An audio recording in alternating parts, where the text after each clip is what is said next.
दुनिया का सबसे ताकतवर देश अमेरिका, वो देश जिसे सुपर पावर कहा जाता है, जिसके एक फैसले पर पूरी दुनिया का रुख बदल जाता है। आज वही अमेरिका 36 दिनों से शटडाउन की गिरफ्त में है। 36 दिन से अमेरिका में ठप है सरकारी कामकाज।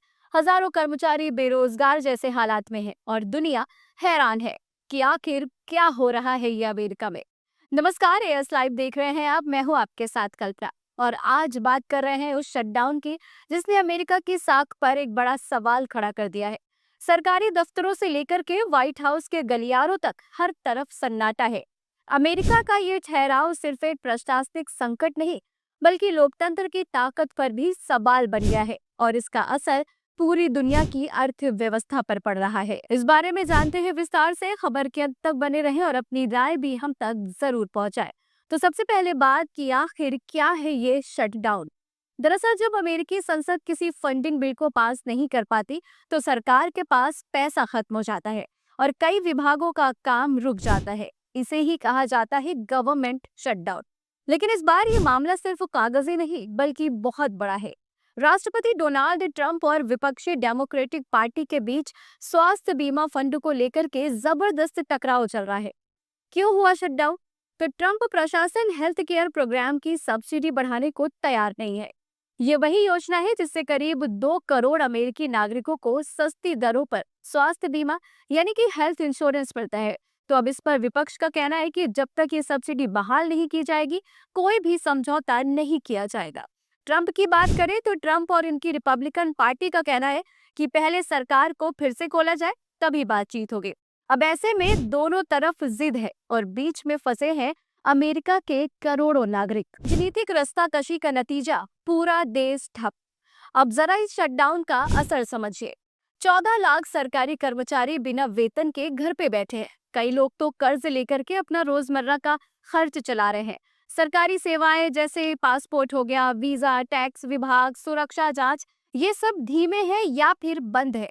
एयरपोर्ट पर लंबी लंबी कतारें हैं। नेशनल पार्क बंद है, यहाँ तक कि व्हाइट हाउस में भी कई विभागों के दरवाजे बंद है। इससे अब तक अमेरिका का हो चुका है करीब 1 लाख करोड़ का नुकसान। इससे पहले 2018 में ट्रंप के पहले कार्यकाल के दौरान सरकारी कामकाज को 35 दिनों तक ठप किया गया था, लेकिन इस बार 36वां दिन पूरा हो गया है। यानी कि ये अब तक का सबसे लंबा सरकारी शटडाउन बन गया है अमेरिका में। अब यहाँ पर सवाल ये उठता है कि क्या ट्रंप की ये जिद अमेरिकी लोकतंत्र की ताकत को कमजोर कर रही है या फिर ये उनकी कोई राजनीतिक रणनीति है। दरअसल ये मुद्दा है ओबामा केयर का। इस विवाद की जड़ है ओबामा केयर, अमेरिका की वो हेल्थ केयर योजना जिससे लाखों गरीबों को सस्ती दरों पर इलाज मिलता है।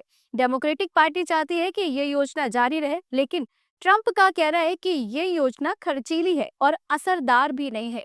अब यही दो विचारधाराएं आमने सामने आ रही हैं और जनता भुगत रही है इसका नतीजा। इस विवाद के चलते अमेरिकी सैनिकों को भी वेतन नहीं दिया गया है। सरकार के कई सारे प्रोजेक्ट्स ऐसे हैं जिसे रोक दिया गया है। व्हाइट हाउस में कामकाज अटका है। उपराष्ट्रपति माइक पेंस ने कहा कि सैनिकों का वेतन जरूर दिया जाएगा, लेकिन सवाल अब भी वही है कि आखिर कब।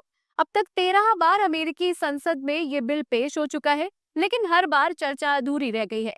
राजनीतिक जिद अब जनता के धैर्य की परीक्षा बन चुकी है। वो अमेरिका जो कभी दुनिया के लिए गवर्नेंस का आदर्श माना जाता था, आज वही देश अपने ही राजनीतिक संघर्ष में जकड़ा हुआ है। 14 लाख लोग नौकरी के बिना, अर्थव्यवस्था को अरबों का घाटा, राष्ट्रपति की जिद जिसने सुपर पावर को साइलेंट नेशन बना दिया है। अब देखना यह है कि क्या वॉशिंगटन की ये दीवारें फिर से खुलेंगी, और खुलेंगी तो कब खुलेंगी, और कब दुनिया की सबसे बड़ी ताकत फिर से अपने पैरों पर खड़ी होगी, और कब खत्म होगी आखिरकार ट्रंप की ये जिद। अपनी राय हम तक कमेंट में जरूर पहुंचाएं और चैनल को सब्सक्राइब करें, वीडियो को लाइक शेयर जरूर करें। मिलते हैं अगली वीडियो में किसी और खबर के साथ। नमस्कार।